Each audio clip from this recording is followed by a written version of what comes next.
Hello everyone, I am Ifra, hope you are doing well. तो start करते हैं आज का टॉपिक। हम पढ़ रहे हैं कुछ अकाउंटिंग ग्रुप्स के बारे में जो कि टैली में हमें समझने इम्पोर्टेंट होते हैं ताकि जब हम एंट्री करें तो कोई भी किसी भी तरह की मिस्टेक ना हो। तो आई होप आपको ये सारी चीजें, काफी सारे ग्रुप्स जो हैं हम पढ़ भी चुके हैं तो आपको क्लियर हो गए होंगे। ठीक है, तो यहाँ पर क्या करेंगे, आज कुछ और ग्रुप्स के बारे में पढ़ेंगे जो अभी पेंडिंग रह गए हैं। तो यहाँ पर अपने नोट्स पर आते हैं।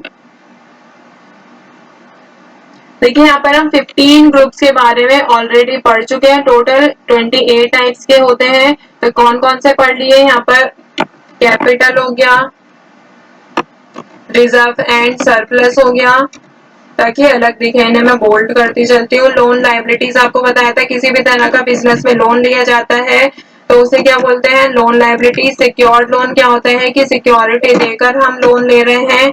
और यहाँ पर क्या है, अनसिक्योर्ड लोन के बिना किसी सिक्योरिटी के सिर्फ बोल दिया कि हम 3 दिन बाद यहाँ पर आपको पैसे वापस कर देंगे, इतने दिन के लिए उधार दे दो, वो होता है अनसिक्योर्ड लोन। बैंक ओवरड्राफ्ट की बात करें तो यहाँ पर जब हम अपनी लिमिट बनवा लेते हैं बैंक से, this is bank overdraft. Current assets भी आपको बता दिए कि विद इन अ ईयर हम इनको कैश कर लेते हैं। यहाँ पर कैश इन हैंड की बात करें तो सारे ट्रांजेक्शन के बाद जो भी बिजनेस में पैसा बचता है that is cash in hand. Stock in hand की बात करें तो सारे ट्रांजेक्शन के बाद जितना भी स्टॉक बचता है that is stock in hand. Bank account आपको पता है कि हर बिजनेसमैन का अकाउंट होता है जिससे वो बिजनेस में सेल परचेज के लिए यूज करता है, दैट इज बैंक अकाउंट। फिर आता है लोन्स एंड एडवांस।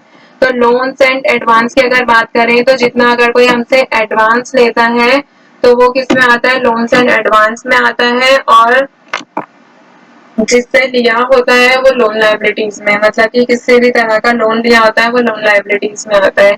फिर अगर करंट लाइबिलिटीज की बात करें तो करंट लाइबिलिटीज क्या होते हैं, विद इन अ ईयर हमें इन्हें वापस करना होता है। जैसे शॉर्ट टर्म डेट्स हो सकते हैं, वो होते हैं लोन लाइबिलिटीज। फिर ड्यूटीज एंड टैक्सेस की हमारे जैसे जीएसटी हो गया, सीजीएसटी, इनकम टैक्स, ये सब क्या होता है यहाँ पर ड्यूटीज एंड टैक्सेस में इनको लिखा जाएगा। फिर आते हैं प्रोविजन की, हमारे फ्यूचर एक्सपेंसेस या फिर बोल सकते हैं फ्यूचर लॉसेज एक्सपेंसेस के लिए हम प्रोविजन कुछ अमाउंट ऑफ मनी संभाल कर रखते हैं। फॉर प्रोविजन वो होते हैं हमारे ऐसे खर्चे।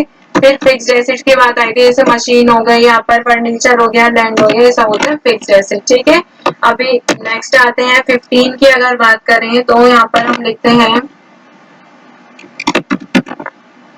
Sales account. तो देखिए सेल्स अकाउंट क्या होता है, दैट इज प्राइमरी ग्रुप। ये क्या होता है, एक प्राइमरी ग्रुप होता है। यहाँ पर मैं पहले लिख देती हूँ फिर एक्सप्लेन करेंगे।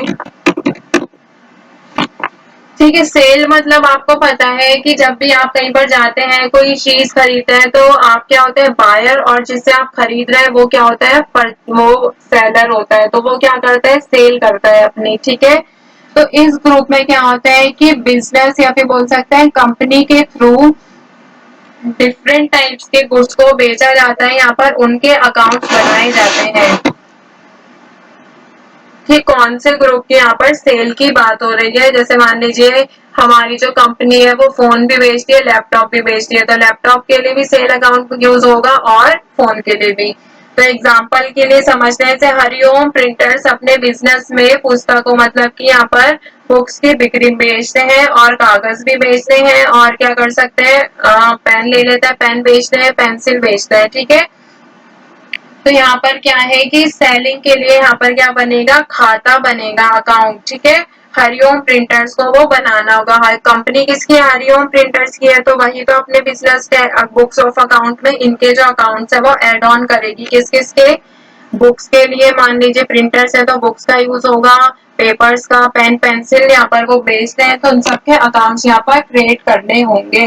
तो अगर बिजनेस में डिफरेंट टैक्स पर, मतलब यहाँ पर कि डिफरेंट टैक्स पर डिफरेंट बुक्स यहाँ पर या फिर बोल सकते हैं डिफरेंट स्टॉक आइटम जो है वो बेचे जा रहे हैं, तो तब क्या करेगा जो बिजनेसमैन है, मतलब कि जो सेलर है, सेलर की बात करते हैं तो सेलर भी डिफरेंट टाइप से डिफरेंट टाइप के यहाँ पर बनाए जा सकते हैं। ठीक है, कि यहाँ पर देखिए मैं क्या कहना चाह रही हूँ कि अगर बिजनेस में यहाँ पर अलग अलग तरीके के टैक्स पर अलग अलग चीजें बेची जा रही हैं तो यहाँ पर जो सेलर अकाउंट है वो भी अलग अलग नाम से बनाए जाएंगे। कि ये वाला सेलर जो है यहाँ पर ये बुक कितने में बिक रही है, ये बुक कौन सी, इस पर टैक्स लग रहा है, यहाँ पर फोन पे कौन सा टैक्स लग रहा है, यहाँ पर लैपटॉप पे कौन सा टैक्स लग रहा है, ये सब किस में बनाए जाएंगे, सेल्स अकाउंट में बनाए जा सकते हैं। लेकिन उन सभी को आपको किस में रखना होगा, सेल्स अकाउंट्स में ही रखना होता है। 17 की बात करते हैं, परचेज अकाउंट। तो देखिए परचेज अकाउंट क्या होता है, this is also a primary group. ये भी क्या होता है, एक प्राइमरी ग्रुप होता है। इसमें क्या होता है कि इस ग्रुप में कंपनी के थ्रू डिफरेंट मतलब कि अलग तरह के खरीदे गए माल के यहाँ पर अकाउंट जो है बनाए जाते हैं कि हमने क्या क्या परचेज किया है। मान लेते हैं हमने फोन भी खरीदा है या फिर बोल सकते हैं हमने लैपटॉप भी खरीदा है, तो दोनों के ही अकाउंट्स बनेंगे। देखिए एग्जांपल हरिओम प्रिंटर्स का ही दे देती हूँ। हरिओम प्रिंटर्स ने अपने बिजनेस के लिए यहाँ पर क्या पेपर खरीदे हैं, इंक खरीदी है या फिर फेविकॉल यहाँ पर खरीदे हैं, ठीक है। तब क्या होगा, यहाँ पर परचेज अकाउंट हरिओम प्रिंटर्स को ही बनाना होगा क्योंकि अभी वो क्या कर रहे हैं, परचेज कर रहे हैं, ठीक है। तो अगर बिजनेस में अलग अलग यहाँ पर टैक्स लगेंगे, टैक्स पर अलग अलग चीजें खरीदी जा रही हैं कि हमारा बुक्स पर अलग टैक्स लग रहा है और फेविकॉल खरीद रहे हैं तो उस पर अलग टैक्स लग रहा है, तो यहाँ पर क्या होगा कि जब परचेज अकाउंट भी यहाँ पर अलग अलग नाम से बनाए जा सकते हैं, तो और उन सभी को किस में रखेंगे, परचेज अकाउंट में ही उनको रखना होता है। तो यहाँ पर लिखते हैं ये भी क्या होता है, एक प्राइमरी ग्रुप ही होता है।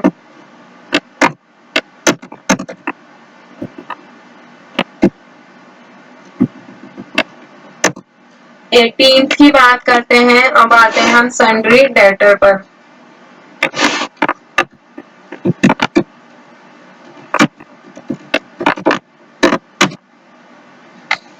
तो देखिए सन्ड्री डेटर की बात करें तो ये ग्रुप भी आपको टैली में दिखता है। ये भी क्या होता है, एक सेकेंडरी ग्रुप होता है जो कि करंट एसेट्स के अंडर मतलब करंट एसेट्स के ग्रुप के अंडर आता है, ठीक है।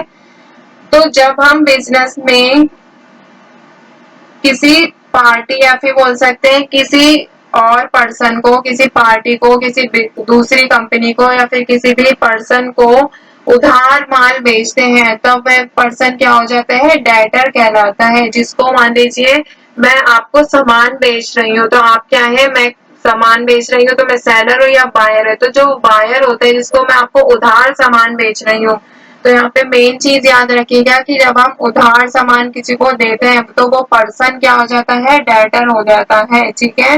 मतलब जो खरीद रहा है उधार पर सामान वो हो जाता है, डेटर कहलाता है वो। हमने अपने बिजनेस में पार्टी को माल तो बेच दिया लेकिन बदले में अभी पैसे नहीं मिले हैं और वो बाद में देगा। काफी क्या होता है, हमारे क्रेडिट पर भी वर्क करती है काफी कंपनीज की, इतने दिन बाद यहाँ पर अमाउंट आ जाएगा, ठीक है। तो यहाँ पर बाद में पैसे मिलने का वो बोल देते हैं और जब वो पर्सन हमें रुपए नहीं देते मतलब कि उन्होंने पैसे दिए ही नहीं है, तो तब वो पर्सन क्या होगा, हमारे बिजनेस में यहाँ पर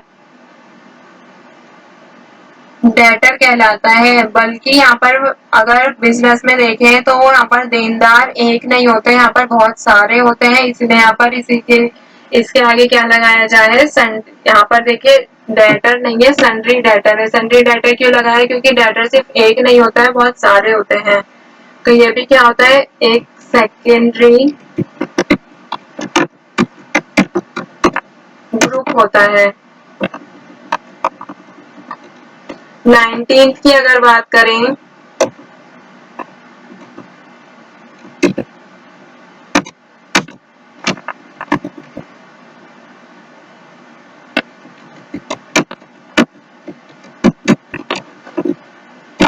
सन्ड्री क्रेडिटर।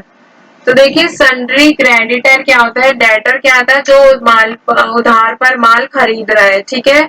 हम जैसे उधार पर माल बेच रहे हैं और जो खरीद रहा है दैट इज डेटर। अभी बात करते हैं सन्ड्री क्रेडिटर की, यहाँ पे मैं लिख देती हूँ ये क्या होता है, सेकेंडरी। ये सेकेंडरी ग्रुप में ही आते हैं, ठीक है।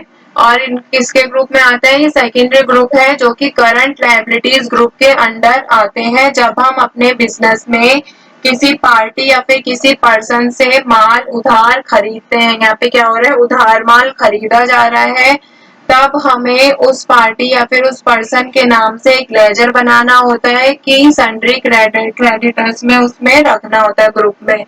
तो मान लीजिए यहाँ पे सेलर मैं हूँ, बायर आप है, तो आप मुझसे सामान खरीद रहे हैं, तो यहाँ पे ग्रुप कौन बनाएगा, यहाँ पे एंट्री कौन करेगा, मैं तो करूंगी सन्ड्री डेटर पे, क्योंकि मैंने आपको उधार पर माल बेचा है, आपने मुझसे उधार पर माल खरीदा है ना। तो आप क्या बनाएंगे, सन्ड्री क्रेडिटर के नाम से मेरे नाम का एक लेजर क्रिएट कर लेंगे, ठीक है।